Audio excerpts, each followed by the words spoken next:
আমাদের যে পরিমাণ ট্যাক্স দেওয়া হয় আমরা এটা মিডিয়া এবং টিভি চ্যানেলের সামনে বলবো, ভ্যাট এবং ট্যাক্স আমাদের ফাইল যদি কেউ চেক করে সবাই অবাক হয়ে যাবে যে আমরা এত পরিমাণ ট্যাক্স দিই।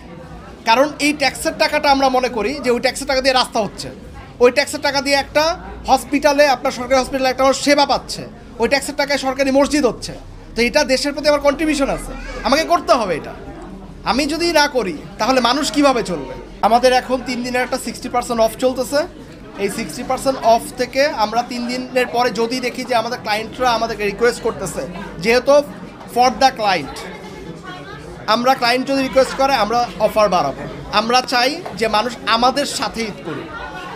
অনেকেই হয়তো বাইক গিভঅ্যাওয়ে করবে, আমার মনে হয়েছে যে না, আমার একটা ক্লায়েন্ট বাইক চালাক না, আমার ভালো লাগবে, সে বলবে যে আমি একটা বাইক পাইছি খন্দকার থেকে। এই যে খুশিটা, হইতে পারে একজন হয়তো অনেক বাইকের শখ বাট কিনে নাই, কোনো কারণে কেনা হয়নি। তো এই জন্য আমরা বলবো যে আমরা ঈদে আপনাদেরকে সর্বোচ্চ সেবা দেওয়ার চেষ্টা করবো। আমরা রাত 2টা থেকে 3টা পর্যন্ত খোলা থাকবো আজকে থেকে। অফিস শেষ করুক, চলে আসবে।